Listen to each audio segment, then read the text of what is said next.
ಗಂಡು ಸರಿ ಕುತ್ಕೋ ಬಂಗಾರೆ.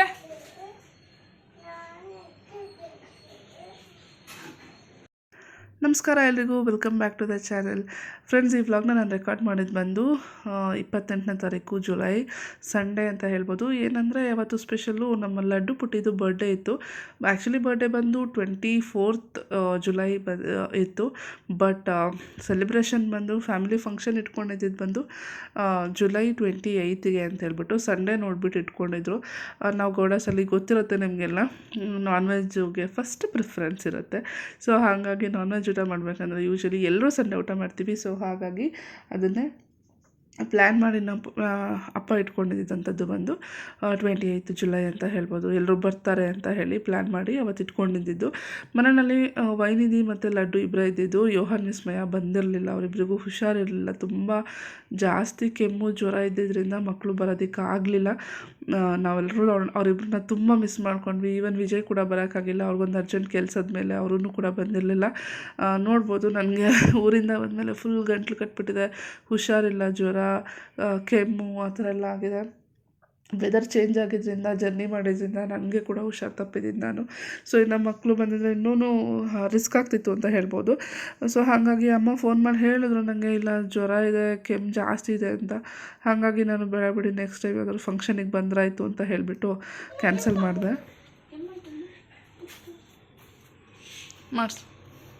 ಮಾಡಿಸಿ ಇನ್ನೊಂದ್ಸಲ.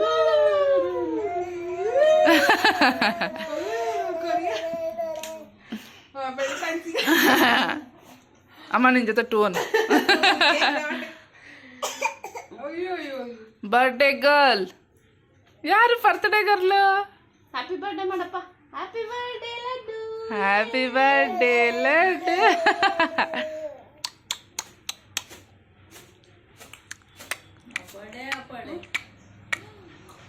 ಒಡೆ ಒಡೆ.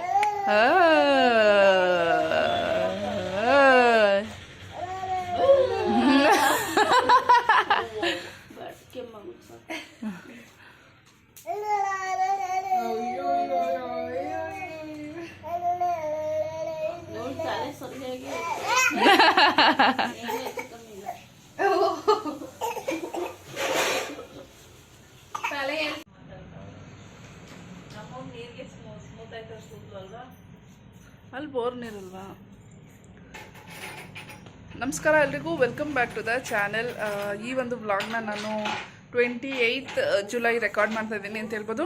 ಇವತ್ತು ಊರಲ್ಲಿದ್ದೀವಿ, ನರಸೀಪುರದಲ್ಲಿ. ಸೊ ನಾನು, ನಮ್ಮ ಸಹೋದರಿ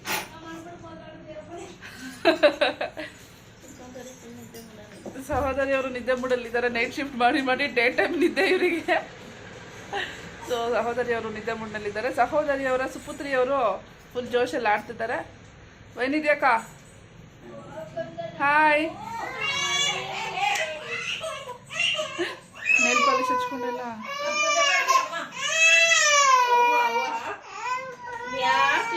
ಸೊ ವ್ಲಾಗ್ನ ಸ್ಟಾರ್ಟ್ ಮಾಡ್ತಾ ಇದ್ದೀನಿ ಈ ಥರ ಅಂತ ಹೇಳ್ಬೋದು. ಸೊ ಇವಾಗಷ್ಟೇ ಸ್ನಾನ ಎಲ್ಲ ಆಯಿತು. ಜೊತೆಗೆ ಮನೆಯಲ್ಲಿ ಫಂಕ್ಷನ್ ಇರೋದ್ರಿಂದ ಹರ್ಷಿತಾ ಪೂಜೆಗೆಲ್ಲ ರೆಡಿ ಮಾಡ್ಕೊತಾ ಇರೋದು. ಆಮೇಲೆ ಮಕ್ಕಳು ಇಲ್ಲೇ ಆಟ ಆಡ್ತಾ ಇದ್ದಾರೆ. ನಮ್ಮ ಮನೆಯಿಂದ ಯಾರೂ ಬರ್ತಾಯಿಲ್ಲ, ಅದೊಂದು ಬೇಜಾರು. ನಾವೊಬ್ಬರೇ ನಮ್ಮ ಮನೆಯಿಂದ. ಮಕ್ಕಳು ಹುಷಾರಿಲ್ಲ, ಸೊ ಹಂಗಾಗಿ ಅವರು ಯಾರೂ ಬರ್ತಾಯಿಲ್ಲ.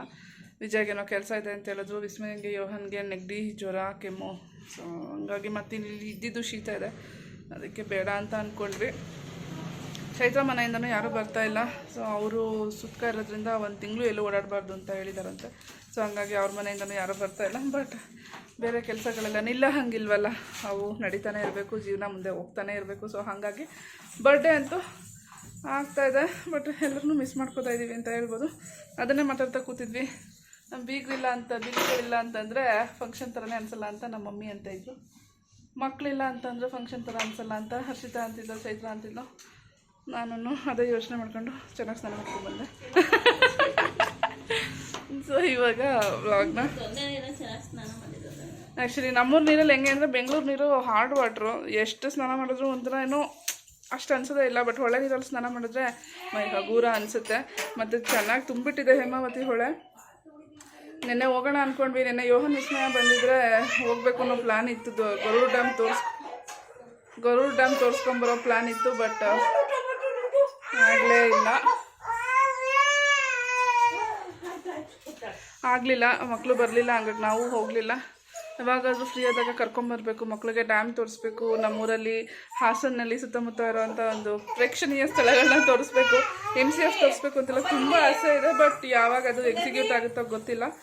ಯೋಹನ್ಗೆ ಅದೆಲ್ಲ ಕ್ಯೂರಿಯಾಸಿಟಿ ಕೂಡ ಇದೆ. ಸೊ ಇವತ್ತಿನ ವ್ಲಾಗ್ನ ಈ ರೀತಿಯಾಗಿ ಸ್ಟಾರ್ಟ್ ಮಾಡ್ತಾ ಇದ್ದೀನಿ. ಜೊತೆಗೆ ಹೇಗೆ ಇವತ್ತಿನ ದಿವಸ ಹೋಗುತ್ತೆ ಅನ್ನೋದನ್ನು ಕೂಡ ತೋರಿಸ್ತಾ ಇದ್ದೀನಿ.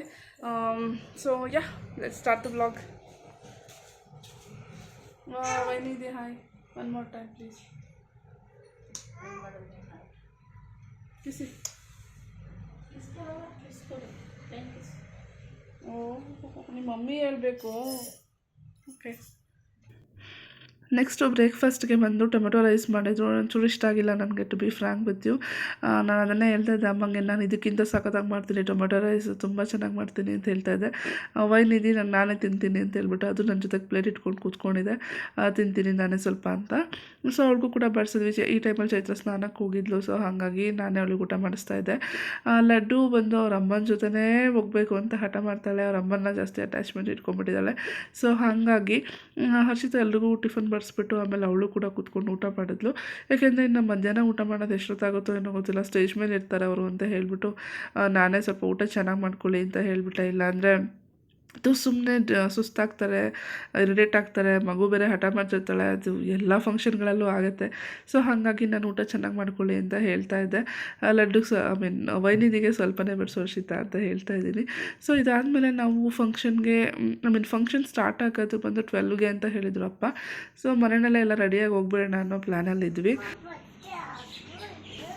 ನೀನೆಲ್ಲ ಕಿಟ್ ಹೆಸ್ಬಿಡು, ಆಮೇಲೆ ಹಾಕೊಳಕ್ ಬಟ್ಟಿಲ್ದಾಗ ಮಾಡು. ಹಾಕು, ನೀನು ಟಚ್ ಮಾಡ್ತೀಯಾ ವೈನಿದೆ? ನೋಡು ಮಲ್ಕೊಂಡ್ರೆ ನಾನು ಬೆಂಗಳೂರಿಂದ ಹೋಗೋವಾಗ ಬಳೆಗಳನ್ನ ತೊಗೊಂಡೋಗಿದ್ದೆ. ಬಟ್ ಯಾವ ಸಾರಿ ಹಾಕ್ಕೋತೀನಿ ಅನ್ನೋದು ನನಗೂ ಐಡಿಯಾ ಇರಲಿಲ್ಲ. ಒಂದಷ್ಟು ಸೀರೆಗಳನ್ನ ಊರಲ್ಲೇ ಕೊಟ್ಟು ಕಳಿಸಿದ್ದೆ. ಹರ್ಷಿತಾ ಲಾಸ್ಟ್ ಟೈಮ್ ಮನೆಗೆ ಬಂದಾಗ ಒಂದಷ್ಟು ಸೀರೆಗಳನ್ನ ಕೊಟ್ಟು ಕಳಿಸಿದ್ದೆ. ಸೊ ನಾನೀಗ ಹೋಗುವಾಗ ಒಂದು ಸ್ಯಾರಿನ ತೊಗೊಂಡು ಹೋಗಿದ್ದೆ. ಹಾಗಾಗಿ ರೆಡ್, ಬ್ಲೂ, ಗ್ರೀನ್ ಮ್ಯಾಚ್ ಮಾಡಿ ಬ್ಯಾಂಗಲ್ಸ್ ತೊಗೊಂಡೋಗಿದ್ದೆ. ಅದನ್ನು ಜೋಡಿಸ್ಕೊಳ್ತಾ ಇದ್ದೀನಿ. ಈ ಸಲ ಫಸ್ಟ್ ಟೈಮ್ ನಾನು ಒಂದು ಫಂಕ್ಷನಿಗೆ ಹೂವು ಮುಡ್ಕೊಂಡಿದ್ದು. ಯೂಶ್ವಲಿ ನಾನು ಹೂವು ಮುಡಿಯೋದೇ ಇಲ್ಲ, ಅದರಲ್ಲೂ ಮಲ್ಲಿಗೆ ಹೂವು ಅಂತೂ ಖಂಡಿತ ಮುಡ್ಕೊಳ್ಳಲ್ಲ. ನನಗೆ ಅದೇನೋ ಸ್ಮೆಲ್ಲೆಲ್ಲ ಜಾಸ್ತಿ ಅನಿಸ್ಬಿಡುತ್ತೆ. ಹಾಗಾಗಿ ಬಟ್ ಈ ಸಲ ಹೂವು ಕೂಡ ಮುಡ್ಕೊಂಡಿದ್ದೆ, ಯಾಕೆ ಅಂತ ಗೊತ್ತಿಲ್ಲ. ಸೊ ಕೆಲವೊಂದು ಸಲ ಅನಿಸುತ್ತೆ ಎಷ್ಟೊಂದು ಚೇಂಜಸ್ ನಮ್ಮಲ್ಲೇ ನಾವು ನೋಡ್ತೀವಿ ದಿನ ಹೋದಂಗೆಲ್ಲ ಅಂತ. ಬಳೆಗಳು ಹಾಕ್ಕೊಳ್ತಾ ಇದ್ದೆ, ಆಮೇಲೆ ನೆನಪಾಯಿತು ಗೋಲ್ಡ್ ಬ್ಯಾಂಗಲ್ಸ್ ಎಲ್ಲ ಹಾಕೋಬೇಕಿತ್ತಲ್ವ, ಮ್ಯಾಚ್ ಮಾಡಿದ್ದೀನಲ್ವ ಅಂತ. ಆಮೇಲೆ ಅದನ್ನು ತೆಗೆದುಬಿಟ್ಟು ಹಾಗೆ ಇಟ್ಕೊಳ್ತಾ ಇದ್ದೀನಿ. ಸೊ ಬಳೆಗಳು ಜೋಡಿಸ್ಕೊಳ್ಳೋದಿರ್ಬೋದು, ರೆಡಿ ಆಗೋದಿರ್ಬೋದು, ಹೆಣ್ಮಕ್ಳಿಗಂದರೆ ತುಂಬಾ ಇಷ್ಟ. ನಾನು ನೀವು ಅಂತಲ್ಲ, ಪ್ರತಿಯೊಂದು ಹೆಣ್ಮಗುಗೂ ಅದು ಇಷ್ಟ ಇರುತ್ತೆ. ಸೊ ಹಾಗಾಗಿ ಬೆಳಗ್ಗೆನೇ ಕೂತ್ಕೊಂಡು ಈ ಕೆಲಸಗಳೆಲ್ಲ ಮಾಡ್ಕೊತಾ ಇದ್ದೀನಿ. ಟಿಫನಿನ ಕೆಲಸ ಇರಲಿಲ್ವಲ್ಲ, ಹಾಗಾಗಿ ಟೈಮ್ ಸ್ವಲ್ಪ ಉಳ್ಕೊಂಡಿತ್ತು ಅಂತ ಹೇಳ್ಬೋದು. ಸೊ ಬೇರೆ ಕೆಲಸಗಳೆಲ್ಲ ಮಾಡೋದಕ್ಕೆ ಈಸಿ ಆಯಿತು. ಇಲ್ಲಾಂದರೆ ಟಿಫನ್ ಮಾಡಿಕೊಂಡು 15-20 ಜನಕ್ಕೆ ಅಂದರೆ ತುಂಬ ಕಷ್ಟ ಆಗುತ್ತೆ. ಮತ್ತು ನಾನು ಹರ್ಷಿತಾ ಕೂಡ ಸ್ಯಾರಿ ಡ್ರೈಪ್ ಮಾಡಬೇಕಿತ್ತು, ರೆಡಿ ಮಾಡ್ತೀನಿ ಅಂತ ಹೇಳಿದ್ದೆ. ಯಾವಾಗಲೂ ಈವೆಂಟ್ಗಳಲ್ಲಿ ಹಾಗೆ ಆಗುತ್ತೆ, ನಾನು ಕೊನೆಯಲ್ಲಿ ರೆಡಿ ಆಗೋಕ್ಕೆ ಹೋಗ್ತೀನಾ ಬೈಸ್ಕೊತೀನಿ, ಎಲ್ಲರೂ ರೆಡಿ ಆದರೂ ನೀನು ರೆಡಿ ಆಗಿಲ್ಲ ಅಂತ. ಅಷ್ಟಕ್ಕೆ ಈ ಸಲ ನಾನೇ ಡಿಸೈಡ್ ಮಾಡಿಕೊಂಡು, ಇಲ್ಲ ನಾನು ಸ್ವಲ್ಪ ಬೇಗನೆ ರೆಡಿ ಆಗಬೇಕು ಅಂಥೇಳಿ ಹರ್ಷಿತಂಗೆ ಬೇಗ ಸ್ಯಾರಿ ಡ್ರೈಪ್ ಮಾಡಿಬಿಟ್ಟು ನಾನು ಕೂಡ ಬೇಗ ರೆಡಿ ಆಗಿಬಿಟ್ಟೆ ಅಂತ ಹೇಳ್ಬೋದು. 2-3 ಇವೆಂಟಲ್ಲಿ ನಾನು ಹೀಗೆ ಬಯಸ್ಕೊಂಡಿದ್ದೀನಿ. ಮೇಕಪ್ ಮಾಡ್ತಿರ್ತೀನಿ, ನಾನು ಕೊನೆಯಲ್ಲಿ ರೆಡಿ ಆಗ್ತೀನಿ, ಅದು ಕಾಣಿಸೋದೇ ಇರಲ್ಲ. ನಾನು ಮಾತ್ರ ಲೇಟಾಗಿ ರೆಡಿ ಆಗ್ತೀನಿ ಅನ್ನೋದಷ್ಟೇ ಕಾಣಿಸ್ತಾ ಇರುತ್ತೆ. ಅದಕ್ಕೆ ಈ ಸಲ ನಾನು ಕೂಡ ರೆಡಿ ಆಗಬೇಕು ಆನ್ ಟೈಮ್ಗೆ ಅಂತ ಡಿಸೈಡ್ ಮಾಡ್ಕೊಂಡಿದ್ದೆ. ಅಂಗಡಿ ಕ್ಲೋಸ್ ಮಾಡೋದಿಲ್ವಾ ಹಿಂಗೆಯಾ?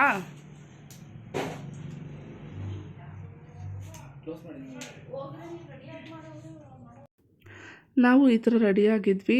ಇದು ಬಂದು ವಿಸ್ಮಯಂಗೆ ಅಂತ ತೊಗೊಂಡಂಥ ಸೆಟ್ಟು ಅವಳ ಬರ್ಡೇಗೆ, ಲಾಸ್ಟ್ ಇಯರ್ ಬರ್ಡೇಗೆ. ಸೊ ಚೈತ್ರ ಬಂದು ರತ್ನಂ ಸಿಲ್ಕಲ್ಲಿ ತೊಗೊಂಡಂಥ ಒಂದು ಮೈಸೂರು ಕ್ರೇಪ್ ಸಿಲ್ಕ್ನ ಹಾಕ್ಕೊಂಡಿದ್ದಾಳೆ. ಅದಕ್ಕೆ ಅವಳದು ರಿಸೆಪ್ಷನ್ ಸ್ಯಾರಿ ಬ್ಲೌಸ್ನ ಮ್ಯಾಚ್ ಮಾಡಿದಾಳೆ. ಸಕ್ಕತ್ತಾಗಿ ಕಾಣಿಸ್ತಾ ಇತ್ತು ಗೊತ್ತಾ, ನನಗಂತೂ ತುಂಬ ಇಷ್ಟ ಆಯಿತು. ನಾನು ಬಂದು ನನ್ನ ರಿಸೆಪ್ಷನ್ ಸ್ಯಾರಿನ ಹಾಕ್ಕೊಂಡಿದ್ದೀನಿ. ಆಲ್ಮೋಸ್ಟ್ 10 ಇಯರ್ಸ್ ಆಗಿದೆ ಈ ಸ್ಯಾರಿಗೆ, ಬಟ್ ಅಷ್ಟೇ ಗ್ರೇಸ್ಫುಲ್ಲಾಗಿತ್ತು ಅಂತ ಹೇಳ್ಬೋದು. ತುಂಬ ಚೆನ್ನಾಗಿ ಕಾಣಿಸ್ತಾ ಇತ್ತು. ನಾನು ಅದೇ ಅಂದ್ಕೊಂಡೆ, ತುಂಬ ದಿನಗಳ ಮೇಲೆ ವೇರ್ ಮಾಡಿದ್ರು ಚೆನ್ನಾಗಿ ಕಾಣಿಸ್ತಾ ಇದೆ ಅಂತ ಮಾತಾಡ್ಕೊಳ್ತಾ. ನನಗೆ ಹ್ಯಾಂಡ್ಸಮ್ ಆಗಿದ್ದೀನಿ ಅಂತ ಬೇಡ ಅಂದ್ರೆ ಹಚ್ಚು, ಇವತ್ತು ಹಚ್ಚು.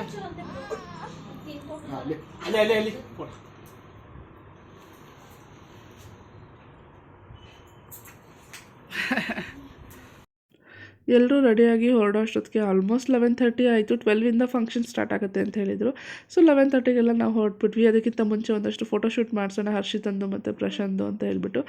ಈ ಗ್ಯಾಪಲ್ಲಿ ಲಡ್ಡುಗೆ ಒಂಚೂರು ಲಿಪ್ಸ್ಟಿಕ್ ಹಾಕೋಣ ಅಂತ ಅಂದ್ಬಿಟ್ಟು ಹಾಕಿದ್ರೆ ಅವಳು ಮುಖ ಎಲ್ಲ ಉಜ್ಕೊಂಬಿಟ್ಲು.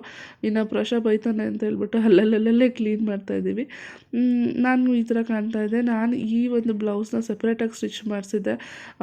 ಎಲ್ಲಿ ಸ್ಟಿಚ್ ಮಾಡಿಸಿದ್ದೆ ಅಂತಂದರೆ ಮೋಸ್ಟ್ಲಿ ಕಮರ್ಷಿಯಲ್ ಸ್ಟ್ರೀಟಲ್ಲಿ. ಸೊ ಅವಾಗ ಆಲ್ಮೋಸ್ಟ್ ಒಂದು 7 ಇಯರ್ಸ್ ಬ್ಯಾಕೇ ಅದಕ್ಕೆ 7,000 ಕೊಟ್ಟು ಸ್ಟಿಚ್ ಮಾಡಿಸಿದ್ದೆ. ಡಬಲ್ ನಾಟ್ ಹಾಕಿ ಮಾಡಿದ್ದು. ತುಂಬ ಚೆನ್ನಾಗಿದೆ. ಇವಾಗ ಇನ್ನೂ ಎಕ್ಸ್ಪೆನ್ಸಿವ್ ಆಗಿರುತ್ತೆ ಆ ಬ್ಲೌಸ್ ಅಂತ ಅಂದ್ಕೊಳ್ತೀನಿ. ಜೊತೆಗೆ ವೈನಿ ದಿನ ಕೂಡ ರೆಡಿ ಮಾಡಿಕೊಂಡು ನಾವು ಇಲ್ಲಿ ಕರ್ಕೊಂಡು ಬಂದಿದ್ದಂಥದ್ದು. ಡೆಕೋರೇಷನ್ಗೆ ಈ ಥರ ಬಲೂನ್ ಡೆಕೋರೇಷನ್ ಮಾಡಿಸಿದ್ರು. ಜೊತೆಗೆ ಕೇಕ್ ಬಂದು ಬಾರ್ಬಿಗಲ್ ಕೇಕ್ ಮಾಡಿಸಿದ್ರು. ಸೊ ತುಂಬ ಚೆನ್ನಾಗಿತ್ತು. ಇದು ಕೂಡ ಡೆಕೋರೇಷನ್ ಸಿಂಪಲ್ಲಾಗಿ ಕ್ಯೂಟಾಗಿತ್ತು ಅಂತ ಹೇಳ್ಬೋದು. ತುಂಬಾ ಗಾಡಿ ಎಲ್ಲ ಏನೂ ಮಾಡಿಲ್ಲ.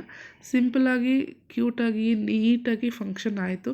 ಜನ ಬಂದಿದ್ದವರೆಲ್ಲ ಆರಾಮಾಗಿ ಕೂತ್ಕೊಂಡು ಮಾತಾಡಿಕೊಂಡು ಊಟ ಮಾಡಿಕೊಂಡು ಹೊರಟಂಥದ್ದು. ಚೈತ್ರ ಅಂತೂ ತುಂಬ ಚೆನ್ನಾಗಿ ಕಾಣಿಸ್ತಾ ಇದ್ಲು. ಆ ಬ್ಲೌಸ್ಗೂ ಆ ಸ್ಯಾರಿಗೂ ಸಖತ್ತಾಗಿ ಮ್ಯಾಚ್ ಆಗ್ತಾಯಿತ್ತು ಅಂತ ಹೇಳ್ಬೋದು. ಸೊ ಬಂದವ್ರನ್ನೆಲ್ಲ ಮಾತಾಡಿಸ್ಕೊಂಡು ನಾವು ಊಟಕ್ಕೆ ಹೋಗೋ ಅಷ್ಟೊತ್ತಿಗೆ 2:30 ಆಗೋಗಿತ್ತು. ಅಲ್ಲಿ ಹರ್ಷಿತಂದು ಪ್ರಶಾಂತು ಫೋಟೋಶೂಟ್ ನಡೀತಾ ಇದೆ. ಆಬ್ವಿಯಸ್ಲಿ ಅವ್ರದ್ದೇ ಫಂಕ್ಷನ್ ಅಲ್ವಾ, ಹಾಗಾಗಿ ಅವ್ರದ್ದೇ ಫೋಟೋಶೂಟ್ ಆಗಬೇಕು. ಟೈಮಲ್ಲೆಲ್ಲ ನಾನು ವಿಜಯನ ತುಂಬ ಮಿಸ್ ಮಾಡಿಕೊಂಡೆ. ಯೂಶ್ವಲಿ ನಮ್ಮ ಮನೆಯವರು ಯಾವ ಫಂಕ್ಷನ್ಗೂ ಮಿಸ್ ಮಾಡಲ್ಲ. ಬಟ್ ಕೆಲವೊಂದು ಸಲ ಏನಾಗುತ್ತೆ, ನಮ್ಮ ಕೈಯಲ್ಲಿ ಏನೂ ಇರೋದಿಲ್ಲ. ಇವಾಗ ವೆದರ್ ಚೇಂಜ್ ಆಗಿರೋದ್ರಿಂದ ಈ ವರ್ಷ ಹೆಂಗಿತ್ತಂದರೆ ತುಂಬ ಬಿಸಿಲಿತ್ತು, ಎಕ್ಸ್ಟ್ರೀಮ್ ಬಿಸಿಲಿತ್ತು. ಎಕ್ಸ್ಟ್ರೀಮಾಗಿ ಮಳೆ ಶೀತ ಆಗಿಬಿಟ್ಟಿದೆ ಅಂತ ಹೇಳ್ಬೋದು. ಸೊ ಊಟಕ್ಕೆ ಬಂದು ಪಾಯಸ ಮಾಡಿದರು. ಮಟನ್ ಸಾಂಬಾರು ಮತ್ತು ಬೋಟಿ ಗೊಜ್ಜು, ಮುದ್ದೆ, ಗೀ ರೈಸ್, ಪಾಯಸ ಎಲ್ಲ ಮಾಡಿದರು. ಊಟ ಅಂತೂ ಅಲ್ಟಿಮೇಟ್ ಆಗಿತ್ತು. ತುಂಬ ಚೆನ್ನಾಗಿತ್ತು ಊಟ. ಒಂದಕ್ಕಿಂತ ಒಂದು ಐಟಮ್ ತುಂಬ ಚೆನ್ನಾಗಿತ್ತು. ಬಟ್ ಬಡಿಸೋರು ಏನು ಮಾಡಿಬಿಟ್ರು, ಬೇಗ ತಂದು ಅಡಕ್ಬಿಟ್ರು ನನಗೆ. ನಮ್ಮ ಪಂಕ್ತಿನಲ್ಲಿ ಕೂತವ್ರಿಗೆ ಅದು ತುಂಬ ಒಂಥರ ಮುಖಚಿಟ್ಟು ಹೊಡ್ದಂಗೆ ಆಗೋಯಿತು. ಮನೆಗೆ ಹೋದ್ಮೇಲೆ ನೀಟಾಗಿ ಊಟ ಮಾಡಿದ್ವಿ. ಅಲ್ಲಿ ಏನೂ ಊಟ ಮಾಡೋಕ್ಕಾಗಲೇ ಇಲ್ಲ ನಮಗೆ. ಬಟ್ ಅಲ್ಲಿ ಹೋದ್ಮೇಲೆ ಊಟ ಮಾಡಿದ್ವಿ. ನಮ್ಮ ಫ್ಯಾಮಿಲಿನಲ್ಲಿ ಅದನ್ನು ನಮ್ಮ ಫ್ಯಾಮಿಲಿನಲ್ಲಿ ಎಲ್ರಿಗೂ ಬೋಟಿ ಗೊಜ್ಜು ಅಂದರೆ ತುಂಬ ಇಷ್ಟ. ಅದನ್ನೇ ಹೇಳ್ತಾ ಇದ್ದೆ, ಮಿಸ್ ಮಾಡಿಕೊಂಡ್ರು, ತುಂಬ ಚೆನ್ನಾಗಾಗಿದೆ ಅಂತ. ನಮ್ಮ ಅತ್ತೆಯವ್ರಿಗಂತೂ ತುಂಬಾ ಇಷ್ಟ ಬೋಟಿ ಗೊಜ್ಜು ಅಂದರೆ. ಸೊ ಹಾಗಾಗಿ ಅದನ್ನು ಸ್ವಲ್ಪ ಜಾಸ್ತಿ ಅಂತ ಅಂದ್ಬಿಟ್ಟು ಕೇಳಿ ಹಾಕಿಸ್ಕೊಂಡೆ. ಅದನ್ನಷ್ಟೇ ಖಾಲಿ ಮಾಡಿದೆ, ಬೇರೆ ಏನೂ ತಿನ್ನೋಕ್ಕಾಗಲಿಲ್ಲ ನನಗೆ. ಮುದ್ದೆ ಎಲ್ಲ ತಿನ್ನೋಕ್ಕೆ ಆಗಲಿಲ್ಲ. ಸೊ ಊಟ ಅಂತೂ ತುಂಬ ಚೆನ್ನಾಗಾಗಿತ್ತು ಅಂತ ಹೇಳ್ಬೋದು. ಫ್ರೆಶ್ ಮರಿ ತಂದು ಕಡ್ದು ಅಡುಗೆ ಮಾಡಿದ್ರೆ ಅದ್ರ ರುಚಿನೇ ಬೇರೆ ಇರುತ್ತೆ. ನಾವೇನೇ ಅಂಗಡಿನಲ್ಲಿ ತಂದು ಮಾಡಿದ್ರೆ ಅದ್ರ ಟೇಸ್ಟ್ ಅಷ್ಟಕ್ಕಷ್ಟೇ ಇರುತ್ತೆ. ಎಸ್ಪೆಷಲಿ ಫಂಕ್ಷನ್ ಊಟಗಳಂತೂ ತುಂಬಾ ಚೆನ್ನಾಗಿರುತ್ತೆ. ಸೊ ಹಾಗಾಗಿ ಊಟ ಕೂಡ ತುಂಬ ಚೆನ್ನಾಗಿತ್ತು. ನೀವು ನೋಡ್ಬೋದು, ನಾನು ಬೇಡ ಅಂದರೂ ಅವ್ರು ಬಡಿಸ್ತಾನೆ ಇದ್ದಾರೆ. ಯಾರು ಹಿಂಗೆ ತಿಂತಾರೆ ಒಳ್ಳೆಲ್ಲ ಕಲ್ಗಷ್ಟು ಥರ ಮಾಡಿಕೊಂಡು. ಆಮೇಲೆ ಇದೊಂದು ಕ್ಲಿಪ್ಪಿಂಗ್ ಯಾಕೆ ನಾನು ರೆಕಾರ್ಡ್ ಮಾಡಿಕೊಂಡೆ ಅಂತಂದರೆ, ಬೆಳಗ್ಗೆಯಿಂದ ಅಷ್ಟೊಂದು ರೆಡಿ ಆಗಿಬಿಟ್ಟು ಇವಾಗ ಊಟ ಬಡಿಸೋವಾಗ ಈ ಅವಸ್ಥೆ. ಸೊ ಹಾಗಾಗಿ ಅದೊಂದು ಕ್ಲಿಪ್ಪಿಂಗ್ ಹಾಕ್ಕೊಂಡೆ. ಏನೇ ಆದರೂ ಎಂಡ್ ಆಫ್ ದ ಡೇ ನಾವು ಪೇರೆಂಟ್ಸ್ ಅಥವಾ ಮದರ್ ಅನ್ನೋದು ತೋರಿಸ್ಲೇಬೇಕಾಗುತ್ತೆ. ವೈನಿದೆ ಅಂತ ಮುಖ ಎಲ್ಲ ಉಜ್ಜಿ ಸೀರೆನ ಹಾಳು ಮಾಡಿಬಿಟ್ಲು. ಬಟ್ ಏನೂ ಮಾಡೋಕ್ಕಾಗಲ್ಲ. ಪಾಪ ಅವಕ್ಕೇನು ಗೊತ್ತಾಗುತ್ತೆ, ಅದು ಸೀರೆ ನಾನು ಗಲೀಜು ಮಾಡಬಾರ್ದು, ಅದು ಎಕ್ಸ್ಪೆನ್ಸಿವು, ಹಾಗೆ ಅವೆಲ್ಲ ಏನೂ ಗೊತ್ತಾಗಲ್ಲ. ನಮ್ಮಮ್ಮ ನನ್ನ ಮುದ್ದು ಮಾಡ್ತಾಳೆ, ನಾನು ಅವಳನ್ನ ಮುದ್ದು ಮಾಡಬೇಕು, ಅಷ್ಟೇ ಅವಕ್ಕೆ ಗೊತ್ತಾಗೋದು. ಸೊ ನಾನು ಮಕ್ಕಳು ಬಂದಿರಲಿಲ್ವಲ್ಲ, ಹಾಗಾಗಿ ಒಂದು ಸ್ವಲ್ಪ ಫ್ರೀ ಇದೆ. ಅದರ್ವೈಸ್ ನನ್ನ ಮಕ್ಕಳು ನನ್ನ ಜೊತೆಗೆ ಇರ್ತಿರ್ತಾರೆ. ಸೊ ಅಲ್ಲಿಂದ ಚೈತ್ರನ ಅವಸ್ಥೆ ನೋಡಿ ನಗು ಬರ್ತಾಯಿದೆ ನನಗೆ. ಸೊ ಮನೆಗೆ ಮಿಕ್ಕಿದ ಊಟನೆಲ್ಲ ತೊಗೊಂಡು ಬಂದು ಅವತ್ತಿನ ದಿವಸನ ನಾವು ಖಾಲಿ ಮಾಡಿದ್ವಿ. ಈ ರೀತಿಯಾಗಿ ಊಟ ಎಲ್ಲ ಖಾಲಿ ಮಾಡಿ ಅಕ್ಕಪಕ್ಕದ ಮನೆಯವ್ರಿಗೆಲ್ಲ ಕೊಟ್ಟು ಸೊ ಊಟ ಮಾಡಿ ನಾವು ಮಲ್ಕೊಂಡ್ವಿ ಅಂತ ಹೇಳ್ಬೋದು. ಮತ್ತು ಹೊಸ ವಿಡಿಯೋ ಜೊತೆಗೆ ಸಿಗ್ತೀನಿ. ಎಲ್ರಿಗೂ ನಮಸ್ಕಾರ.